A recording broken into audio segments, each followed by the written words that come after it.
ઉત્તરાંચલને બરબાદ કરીને ઉત્તર પ્રદેશ, બિહાર, બંગાળ બચી જશે શું? કેમ નહીં બચે? એક નાનું નામ છે ગંગા. તમે ગંગોત્રીની જે હાલત કરી છે એ પછી આવશ્યક નથી કે ફક્ત પૂર જ આવે. જ્યારે ગ્લેશિયર જ નહીં રહે તો ગંગાજી ક્યાંથી રહેશે? એ હવે પર્યટન સ્થળ બની ગયું છે અને પર્યટનનો અર્થ જ થાય છે ભોગવવું. ત્યાં જાવત શું કામ છું? પૈસા વસૂલવા માટે. કેમ કે જવું મોંઘું પડે છે ભાઈ. તો જ્યારે જઈશું ત્યારે વસૂલીને જ પાછા ફરશું અને વસૂલવાનો અર્થ એ થાય કે પર્વતનું પૂરું શોષણ કરીને આવીશું. ગવાર પ્રકારનો ટુરિઝમ. ચિપ્સના પેકેટો, વિસ્લેરીની બોટલો.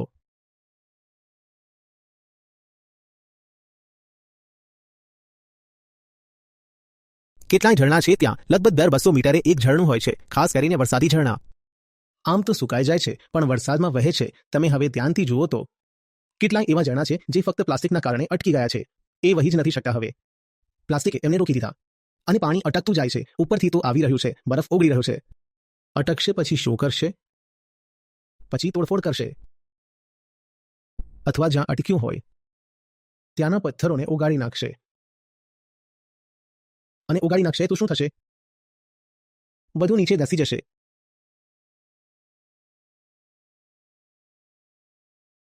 તીર્થયાત્રા માટે હવે હેલિકોપ્ટર અને આખા રોપવે બનાવી દીધા છે. ઉડન ખટોલામાં બેસીને ત્યાં મહાદેવ પાસે જશો. એના માથાની ઉપરથી ઉડીને જશો. તીર્થ ત્યાં સ્થાપિત કરવામાં આવ્યો કોઈ કારણસર સ્થાપિત કરવામાં આવ્યું હશે ને? કે જઈ શકો છો તો પગેથી ચાલીને જાઓ. પહેલી બેઈમાની તો એ કરી કે ઘોડા અને ખચ્ચર લગાડી દીધા. એ વિશે મેં કહ્યું હતું કે ભાઈ ઘોડાઓને તીર્થયાત્રા કેમ કરાવી રહ્યા છો? એમનું જીવ કેમ લઈ રહ્યા છો? એમણે ક્યારે કહ્યું? એ બધા પ્રાણીઓ તો આમ પણ પશુપતિને પ્રિય છે. એમને કંઈ કરવાનું જ નથી કે દિવસે 3 વાર ઉપર 3 વાર નીચે અને તમે એમને મારી નાખો છો. ત્યાં લાશ પડી હોય છે. આખું મળીને એ જ છે ધ NRI ડ્રીમ. મારું તીર્થ છે ને તો એકદમ 5 સ્ટાર તીર્થ હોવું જોઈએ. સીધી ગાડી દિલ્હીમાંથી નીકળે અને સીધી કેદારનાથમાં જઈને ઊભી રહી જાય.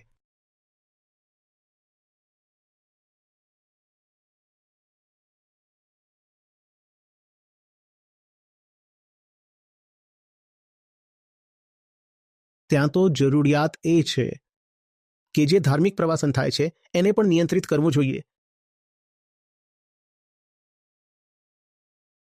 શા માટે આ બધા ત્યાં જઈ રહ્યા છે? મહાદેવના પ્રેમમાં. મોટાભાગના લોકોને શિવત્વ વિશે કંઈ ખબર પણ નથી હોતી. એ લોકો તો ત્યાં જાય છે બોક્સમાં ટિક કરવા કે હા ભાઈ તીર્થયાત્રા પણ કરી લીધી. હવે એની ફોટો ખેંચશે, ફેસબુક પર મૂકશે અને દંભ કરશે કે હું તો હમણાં જ બદ્રીનાથથી આવી રહ્યો છું. જેમના જીવનમાં શિવ ક્યાંય નથી તેઓ પર્વત પર જઈને શિવને મેળવી લેશે શું? તેમને શિવ પ્રત્યે કોઈ પ્રેમ પણ છે? ખચ્ચર, ઘોડા પર અત્યાચાર કરીને તમે ત્યાં સુધી પહોંચો છો. શું એ પશુપતિના પ્રેમનું પ્રતીક છે? પશુઓ પર અત્યાચાર? આ તો જે ચારધામ ટુરિઝમ છે એ તો નિયંત્રિત થવું જોઈએ. 4 મહિના સુધીની વેઇટિંગ હોવી જોઈએ જેથી એ લોકો જાય જે ખરેખર ગંભીર હોય. એવું નહીં કે કોઈ પણ મોઢું ઊંચું કરીને બોલી દે કે ચાલ ડાર્લિંગ હનીમૂન મનાવવા ઉપર જઈએ. પહાડો પર અહીં ગરમી ખૂબ જ છે. ક્લાઇમેટ ચેન્જ થઈ ગયું છે. 4 ડિગ્રી સરેરાશથી વધારે તાપમાન છે દિલ્હીનું. ચાલ કેદારનાથ જઈએ, મજા આવશે. અને કેદારનાથના રસ્તામાં બીજી ઘણી બધી જગ્યા છે એનો પણ આનંદ લઈશું. પહેલા ઋષિકેશ રોકાશું, પછી આગળ કાણાતાલ છે ત્યાં રોકાશું. કેદારનાથ પાસે ચોપતા છે ત્યાં મજા આવશે. ચાલ ડાર્લિંગ.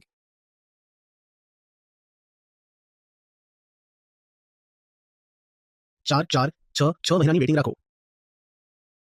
અને બહુ જ મર્યાદિત સંખ્યામાં વાહનોને જવા દો.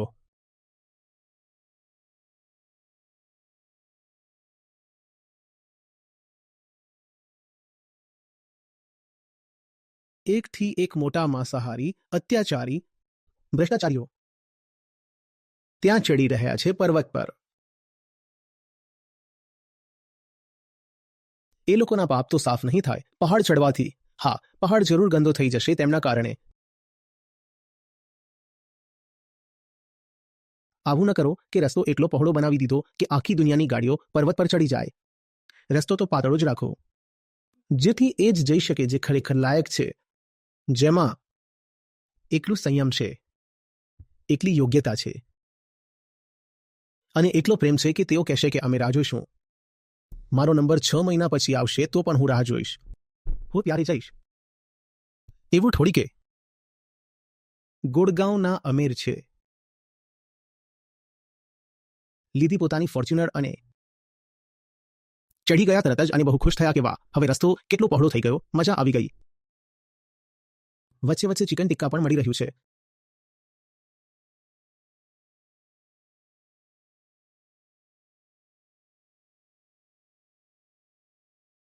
ખોટું બોલી રહ્યો હોય તો કહો.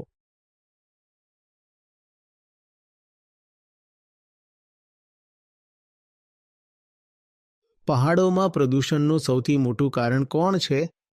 શું સ્થાનિય લોકો? શું સ્થાનિય લોકો પર્વતોને ગંદા કરે છે? ના.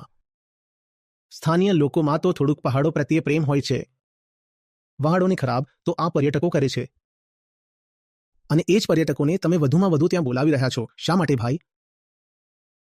કહેશો કે અર્થતંત્ર માટે કે પહાડના લોકોને પણ પૈસા મળવા જોઈએ. તો એક કામ કરો, પહાડના લોકોને સબસિડી આપી દો. એ ઘણું સારું છે. તેમને 100 પ્રકારની સહાયતા આપો. જો તમારો ઉદ્દેશ્ય એ છે કે પહાડના લોકોના હાથમાં થોડાક પૈસા આવે, તો એ માટે પહાડને કેમ બરબાદ કરી રહ્યા છો? પહાડના લોકોને સબસિડી આપો, બહુ સારી વાત છે. આખો દેશ તૈયાર થશે.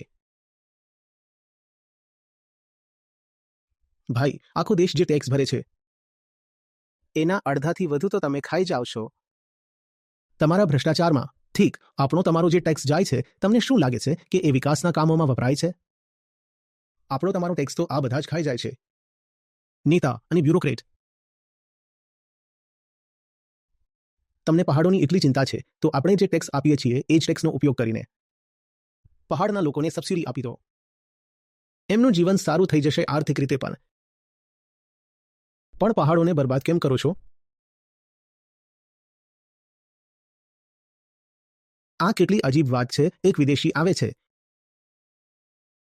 વિદેશી આવે છે જ્યારે આપણા પહાડો પર, તો એ વિદેશમાં માંસાહાર કરતો હશે, પણ ભારત આવીને કહે છે કે નહીં, માંસાહાર છોડી દો. હું પશુ ક્રૂરતાના ઉત્પાદનો જેમ કે દૂધ, પનીર વગેરે પણ નહીં ખાઉં. આ વિદેશીઓનો હાલ હોય છે. એ અહીં સાદા કપડાં પહેરીને ફરતા હોય છે, પોતાના દેશના નહીં. એ તો ઋષિકેશમાંથી 200-400 રૂપિયાનો કુર્તો ખરીદી લે, એ જ પહેરી લે અને એ જ પહેરીને એ ફર્યા કરે. એક ફાટેલી ચપ્પલમાં તે મજા માણે છે. અને જ્યારે દેશી માણસ પર્વતો પર જાય છે તો ત્યાં બકરો ચાવે છે. એ કહે કે અમે પર્વત પર આવ્યા જ છીએ. બિયર અને બાર્બીક્યુ.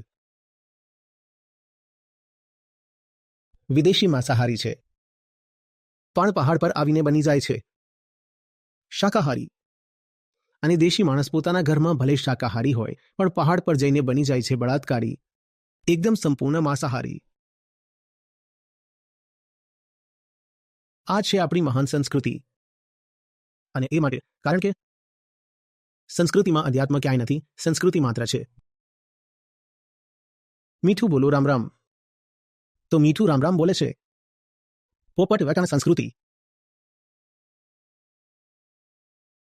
સંતોએ એટલું સમજાવ્યું, એટલું કહ્યું. સાચું તીર્થ છે આત્મસ્નાન. અને જો આત્મસ્નાન થઈ રહ્યું નથી તો તમે ગંદા જ રહી જશો. મીન સદાય પાણીમાં રહે, ધોબે વાસ ન જાય. તમે કેટલું પણ ગંગા સ્નાન કરી લો, અંદરની ગંદકી દૂર થતી નથી તો નથી થતી. હાલ આપણી સ્થિતિ એવી છે કે અંદરની ગંદકી આપણે વધારી જ રહ્યા છીએ ધર્મના નામે.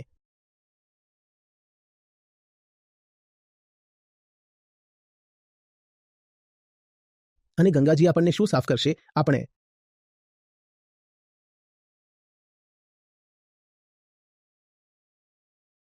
ગંગાને ગંદી કરી નાખી.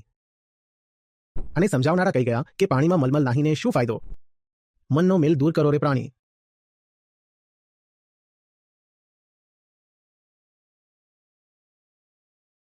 ગંગા ગયા છતાં મુક્તિ ન મળી. 100 ડૂબકી મારી.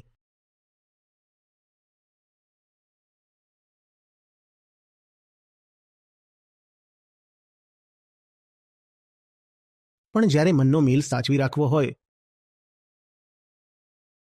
તો પછી આપણે ગંગાને પણ મેલી કરી દઈએ છીએ.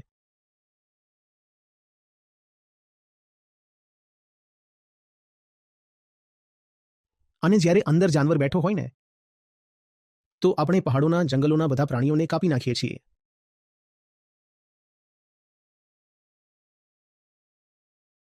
જ્યારે આપણે અંદરના પશુમાંથી મુક્ત નથી થતા તો આપણે બહારના જેટલા પશુ હોય છે એની સાથે બહુ અત્યાચાર કરીએ છીએ.